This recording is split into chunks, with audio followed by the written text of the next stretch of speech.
In January, the US military lifted a ban on women serving in combat roles. The move has reopened the debate over women serving in combat roles in the British military.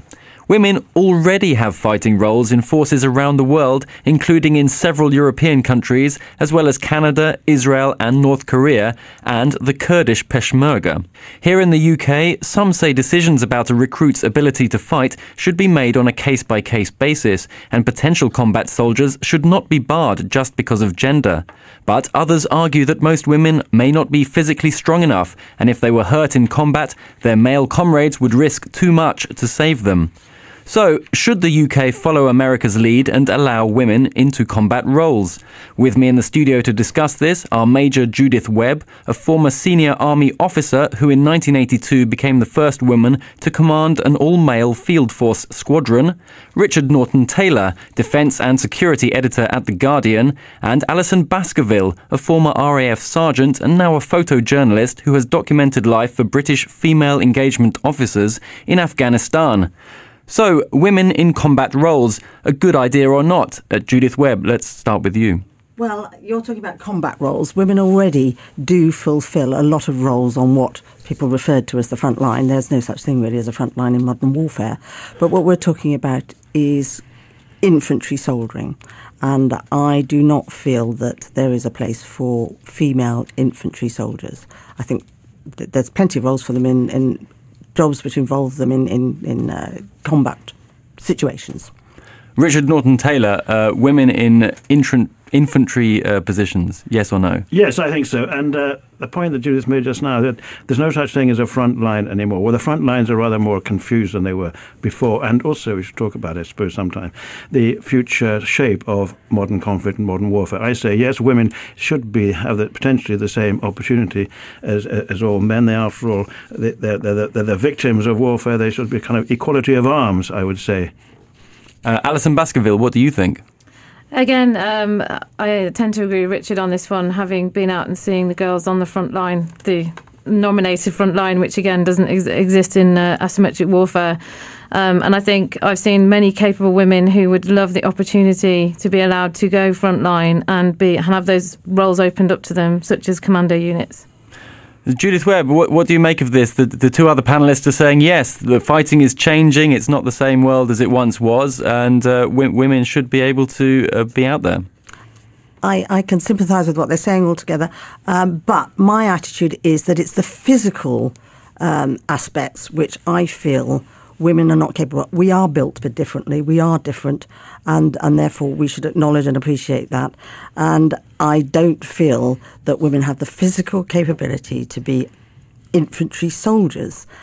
And the long-term testing has not yet taken place to prove this. And it's all very well saying, well, let's try it and see.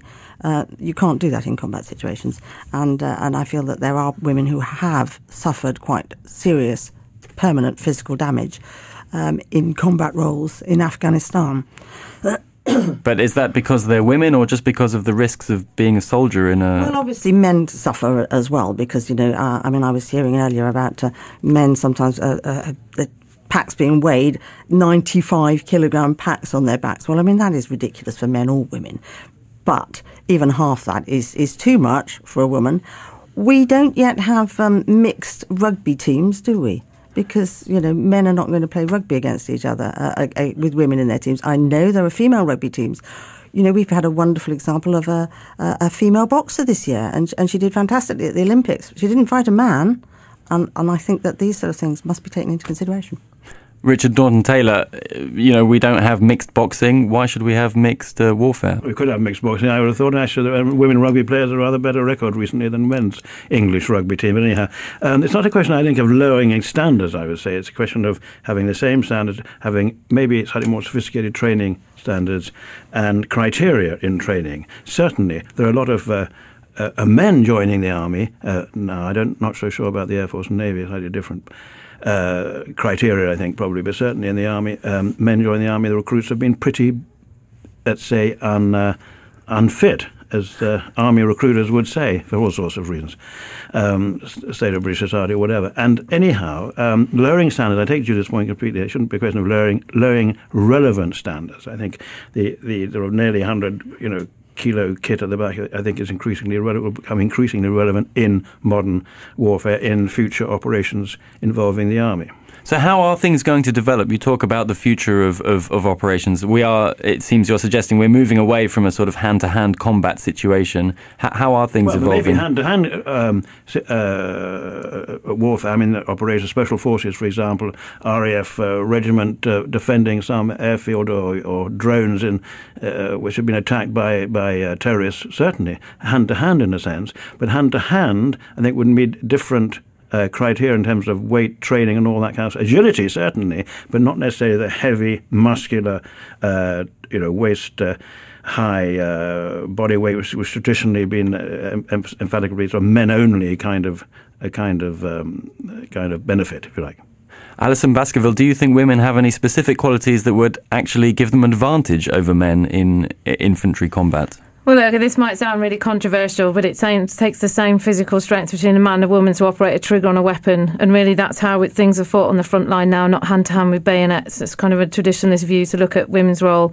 But actually, what we need to think about is getting away from the aggressive side of it and the physicality of being on the front line. But a woman is traditionally seen as a peacemaker. And the women that I saw that were with those frontline units were able to pacify a situation, talk to the local Afghan men and women. Some of these girls have spent 18 months doing a Pashto course, and they speak in their language, and that is absolutely essential to improve that environment, because I don't think anybody joins the army with the intention to kill somebody or take a life. I think they join the army because they want a career, they want the challenge of travelling, and there's many other reasons than just wanting to be on the front line. So it's also important to know that a lot of the girls don't want to be in the infantry, but there are some who would be like to be given the choice to do it and train hard enough so that they go frontline with their colleagues out on patrol, whether it be as dog handlers or police women. But they want to be at the same fitness level. They train with the lads in the checkpoints. They don't go and do their own thing. They train together, and they're very unified. So I think there is a lot that the girls do bring to that environment, and I think unless you go there and see it, it's very difficult to sort of comment on it and base it on facts and research. I think, to meet these women and speak to them, it really opens your eyes to what they actually want rather than talking on their behalf. Judith Webb, do come in. I can see that entirely, and I can see and have seen and have read about, and I think women are doing a brilliant job out there. That is not my argument. But that doesn't mean to say they've got to be infantry soldiers. They can train alongside men in many aspects. But infantry soldiers have got to be flexible. We're not only talking about Afghanistan. I know the Falklands War was 30 years ago, but the Falklands War could happen all over again as things are happening, turning out at the moment. And they had to yomp miles and miles and miles with heavy packs on their backs. That I do not feel is a suitable role for women. Why not? Because I don't think they've got the physical stamina to do that. Of course, there are occasional ones, but we're talking about an infantry soldier has to be an infantry soldier, and therefore it's got to apply to any woman who is in the infantry. But I think there's exceptional women out there who could potentially pass this course. You're saying that we're not going to, it's no point trying it because they're going to fail because they're not physically capable. But I disagree with that, because I definitely have seen women who are capable of it, and there are certain units within the military, specialist units, that require exactly the same standard of training, and they do at least 6 months of some of the special training down at Hereford, which includes yomping 40 miles a day, and they pass it. So there are exceptional people out there who can do it, and I don't think you should delineate this by gender. You should give them the opportunity to do it. Judith Webb, there are a lot of men who wouldn't meet these kind of standards, and equally there may be a few women who would. So why not allow them to do so? What you're saying is suck it and see, and I don't think that's the sort of thing that we should be doing in combat situations. And what is going to happen, I can see, is, and it has happened to an extent already, is reducing the combat effectiveness of our army by reducing the basic requirements. And this is what is happening amongst the Canadian women, for example, that actually when it comes to it, they're not deploying Canadian women. They've got Canadian women in the infantry, but for whatever reason, they're not actually deploying them into combat roles, which is actually what has happened previously in World War II. Well, there may be many reasons. I think a lot of perception amongst military commanders that the women, cannot, they haven't got a killer instinct. But as Alison said just a few minutes ago, that not only the peacemakers, I think there's a different, so long as you don't lower relevant standards, that's okay. Well, equality of opportunity, certainly, but that doesn't mean they have to be numerical equality. 50% of the people yomping down wherever it's going to be, it's not going to be yomping again, I don't think. I just think that to give the opportunity, it's a question of mental as well as physical state. Increasing that will be relevant, I think. Don't lower the standards. And I think a lot of experience in Canada, and certainly the British Ministry of Defence, has not given any reason why. They had a review only a couple of years ago, actually, and they're going to have a review, they say, the British Ministry of Defence, into the whole question of the future women's role in the army at the end, they say, of the Afghanistan withdrawal, i.e. the end of 2014. Why they say that? Because they're thinking of different kind of conflicts and so on.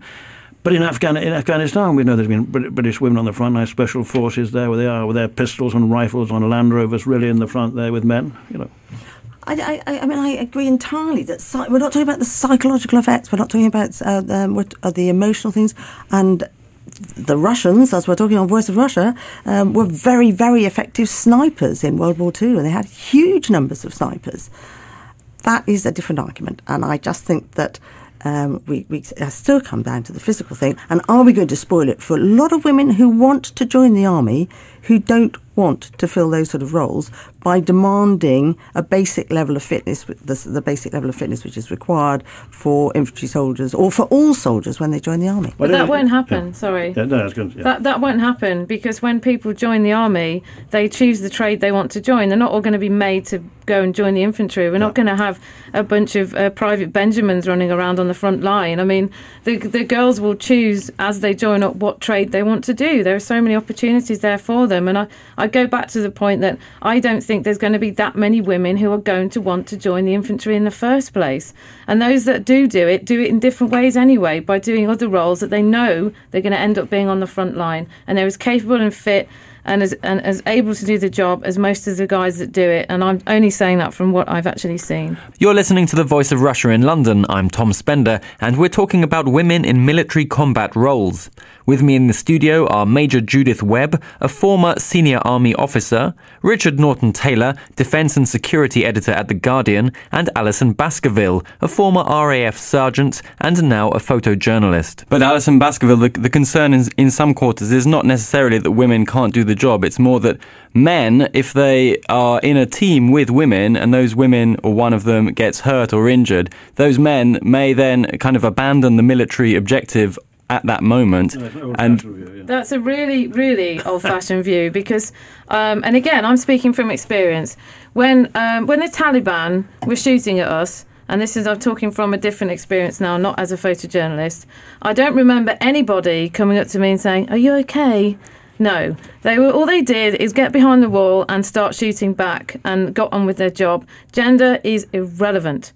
And I was struggling at that point, and nobody said, "Oh, let's stop, there's a girl, she looks injured." I haven't seen that, and I think that's a load of rubbish, because I think when you wear your uniform, you've got your kit on, you're slightly emasculated anyway. And I think the guys are more focused on their own drills and trying not to step on an IED or get into any trouble. And I think once that pressure's there, all that other stuff that we sit and think about at home is irrelevant. I would go as far as to say, just to add there very quickly, that could also change if there's equality of arms, if you like, women and men in the front line or any line, is that you'd get rid of or dilute the still patronising attitude, and of course elsewhere in society, as we know, towards women in the armed forces. And it could lead to all sorts of attitudes, changing sexual attitudes or whatever in the barracks or whatever it is. And I should maybe add that police constables, a lot of women police constables are in the front line. A couple recently were killed in Manchester, 2 police women constables. so bravery and all that kind of stuff can't come into it, and indeed fitness too, I would say. I do want to come back to some of the points you've raised there, but I just want to go to Judith Webb and ask her, is it an old-fashioned stereotype that men... Of course it is. Yes, I accept that entirely. It is. It's an old-fashioned stereotype. And I got really upset when those 2 policewomen were killed and people were saying, they should have had a man with them. I mean, for goodness sake, they're police officers, and they were police officers, and, what difference was it going to make? You're going to tell me that the guy was going to stand and say, it's, they've got a man with them, I'm not going to shoot them. No, let's be modern about the whole approach, and no, I don't think that happens. It was an Israeli story particularly, I think, that one. Which Israeli story?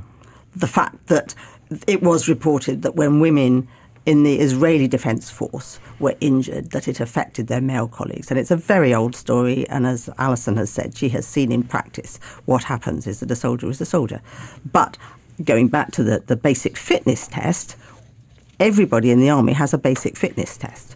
And are we going to say that it's going to be a different basic fitness test for men and women, or which it is at the moment, because it accounts for the fact that we're built differently, or are we going to have a basic fitness test which is reduced in standard for men to meet the demands of gender equality? Richard Norton-Taylor, is that going to happen? Well, fitness test is relevant, or could be relevant, and I think that as long as the fitness test is relevant to any kind of conflict people are going into, different units and so on, in different kind of wars or conflicts, and you must not lower standards. Certainly, I agree with you on that one point. You don't lower standards because of in respect to the principle of equality, men and women opportunities. You don't lower standards. But a lot of women, and a certain amount of women, not obviously a lot, a certain amount of women would pass, I would say, standards that men could pass, relevant standards. It's also the case that in the US military they have a serious problem with sexual harassment, and perhaps opening up the possibility of a sort of infantry combat role to women could have a much more broader positive impact. Is that something that would bring a lasting improvement to the kind of fighting capacity of the force and society as a whole? Alison Baskerville. Absolutely. I think it's when people are divided and told that they can't touch the other side, and they're put into separate barrack blocks and they're put into separate locations, I think that's what encourages this behaviour. And I think if the lines are more blurred and actually people have more freedom to be able to mix or work on the front line, then I think it will improve. And all of the patrol bases that I've been to where there's a mixture of men and women, there's always been far less women. Some I went to, there was one girl. And I interviewed her as a journalist. She had no reason to lie, and I asked her, I said, what's your opinion? And she said that she had no problems with the men there. In fact, they kind of looked after each other. She was the medic, so she was fundamental to their well-being within that location. And there was none of that really happened. I just think that if you allow these girls to have more opportunities to do these roles, then it will become a normality. And it's why I do this work. It's why I cover these women in these frontline, not just frontline, but throughout the military in general, to kind of normalise it so that people see it and don't think it's odd or want to be satisfied with pictures of women with guns, which seems to be the kind of tabloid behaviour. So I think the more we see it, the more familiar we become with it. Judith Webb, do you think there is a potential gain there in terms of overall attitudes and an improvement to our own society? It is a really interesting point, actually, because media portrayal of women, and every time there's ever an incident which involves women, I mean, the media go mad, as they did with those two police officers. And the public perception, I don't know if it feeds it, which way it comes round, probably the media first. But I've done quite a few media interviews over the last couple of weeks. And the interesting thing is that 90% of people and I'm talking about, both sides of the press, have actually supported my view, which I find very interesting because, I sometimes to the other extreme, and that we mustn't have women and it's not ladylike and all sorts of arguments like that, which is absolute nonsense. But it has been interesting to see and to learn about people's perception and how the general public view women. I agree with Alison about, the more men and women are integrated, all those sort of aspects, I'm on the same side. I'd come back to the physical thing. Richard Norton-Taylor, what do you think? Is there a wider benefit for society? Yeah, of course there is. And I think the more women, the less likely the media will be as mad as Judith suggests they are now, certainly. And you have forces, sweethearts and all that stuff. I don't know, maybe there are men equivalents, but or in the future, more of those. But, I think there was a recent report coming out of the British Ministry of Defence which said that there are more allegations, certainly, of rape or attempted rape and harassment of women in the armed forces. Things are not getting better. Now, that may be because women are getting more confident. Maybe it's a sort of transitional thing. I don't know the full significance of it, but it's still there. And I do think that, speaking as the only man of the three of interviewees here, that women will, that men actually have a less patronising approach. Women won't be the second-class soldiers and all that stuff. The less, special or exclusive things that women will not be able to do, the better. The barriers breaking down everywhere, which are not only physical barriers, but mental barriers, social barriers. You're listening to The Voice of Russia in London. I'm Tom Spender, and we're talking about women in military combat roles. Judith Webb, did you experience this kind of sexism during your time in the military? Funnily enough, I'm frequently asked this. Was I sexually harassed? No, I wasn't sexually harassed. But I can tell a story which you may or may wish to include, which was about a month after I took over as a squadron commander. We were on an adventure training exercise. And we'd had a few drinks in the evening, and I retired to my tent. And I suddenly woke up at about 1 o'clock in the morning thinking, there's somebody in this tent beside me, in my bed beside me, who shouldn't be there. And I just yelled very firmly and very clearly, get out! And can I tell you that over the next 4 years, I was never sexually harassed. Of course, there were incidents of being patronised by men. And I can always remember an argument with our quartermaster over a vehicle. And the quartermaster lost the argument when he said to me, oh, for goodness sake, Judy, you should be at home having babies, not arguing about NATO establishments. I said, thank you very much, Frank. I'll have that vehicle tomorrow morning. You just retain a sense of humour about it, That's my experiences of sexual harassment, but I wasn't, other than that, no. But it's an attitude of mind, I feel. Alison, what about in Afghanistan? Was there any sense among the female engagement officers that you talked to of any kind of harassment at all? No, actually. What I saw, which was really encouraging, was that the girls were there were only a very few of them, 6 actually in the whole of Helmand, attached to different places. And I think what the men noticed is that A, they could speak the language, and secondly, they could access areas that they wouldn't have normally got into. To speak to the local residents that were around their checkpoint. So they started to value them as an asset, and they weren't really treated obviously being female engagement officers, their gender did come into it, but it was more that they could take a softer approach into the areas they were going, because, the lads, after being there 6 months, don't particularly want to get shot at every day either. So if they take a woman on the ground with them and they go into compounds and start speaking with the locals, they then to gain a better picture of what's going on around. And that can come down to things as like where IEDs have been planted. So I didn't see any of that. And I've seen the girls in the gym with the lads wearing about the same amount of clothing, because male soldiers don't wear a lot of clothes in the gym out there because it's hot. And the girls just go in a sports bra and a pair of shorts and they just muck in.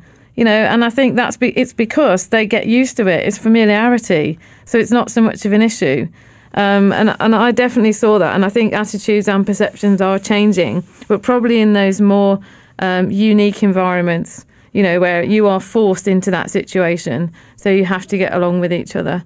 But no, I didn't really see any out-and-out cases of it. I witnessed it myself when I first joined the Air Force, but not so much now. Okay, and do you get a sense in society, are more and more women interested in a career in the military, do you think? Yes, I do. There's a different generation coming through now, isn't there? I think they're more physically focused. I think developments in training, even the gym mentality now is much bigger, and a lot of girls doing things like CrossFit, which improves upper body, so they're more encouraged to do things like press-ups, stuff like that. Whereas I think when I grew up, I wasn't encouraged to do that kind of gym activity, but now I think girls now do it a lot more. So the army becomes like an option for them, or the Air Force, or the Navy. So, and I think actually in this period of austerity where jobs are quite hard to find, I think the military is a very attractive opportunity for a lot of young men and women. Richard Norton-Taylor, do you agree? Yeah, I do in general, and also the head of the army, General Sir Peter Wall. The army's got problems because it's been cut. The general state of the British Army is not great morale-wise at the moment. Anyhow, he says, and this is my point about future conflict, which I think makes the whole thing more relevant, and maybe the weight thing less relevant. And he says that in future conflicts, the British Army and Western forces, if you like, or developed countries' forces, are going to be more involved with more specific anti-terrorist operations.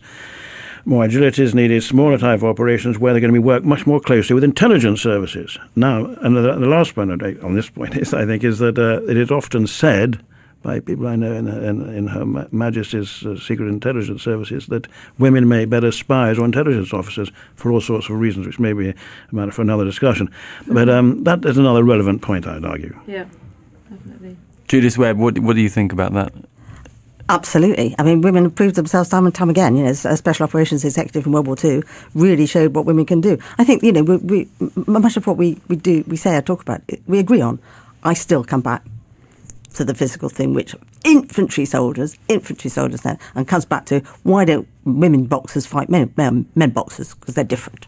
But in future conflicts, will there be infantry brigades even out there? That I can see that obviously warfare has changed enormously, but you've still got to have the flexibility of infantry soldiers. What's happening in Mali at the moment, you know, with French? I mean, that is infantry soldiering, a lot of it out there. But if they deploy a small amount of infantry soldiers who are going to go in a training or mentoring role, not specifically on the front line, you're then saying that women wouldn't be able to join that unit because they're not in the infantry, which then again goes back to my point about the female engagement role. There are women living in Mali, so you're almost cutting away that opportunity for these women to mentor that. And there are females in their military, I believe, isn't there? The French, you mean, or the Malian? In the French? I think there are, yes. I don't think there are women in French military, actually.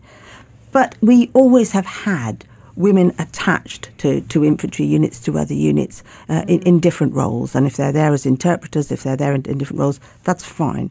But I've still come back to the you know, why? Why do we need to train women to be infantry soldiers when there are so many other things that they could do and so many opportunities for them? And I just think it's a different physical requirement. All right, I'm going to wind up now because we've run out of time. I just want to whiz quickly around the table and ask, will the ban in Britain be lifted? Will we follow the American lead? And if so, when? Judith Webb. I think inevitably it will happen. But it doesn't mean to say that I support it or I agree with it. I would still hang on out for women not to be in the infantry role. Richard Norton-Taylor. It will certainly in the next, by the end of the decade, I would say. And they're getting, after all, women in submarines, and that was argued against by commanders for ages, and it will happen. Alison Baskerville. Yeah, I think I agree with both the panellists. I think it will inevitably, the ban will be lifted, and I look forward to that. And some of my friends will certainly look forward to the opportunity to do that training and hopefully pass. I'd like to thank my guests, Major Judith Webb, a former senior army officer, Richard Norton-Taylor, defence and security editor at The Guardian, and Alison Baskerville, a former RAF sergeant and now a photojournalist. Thank you all very much.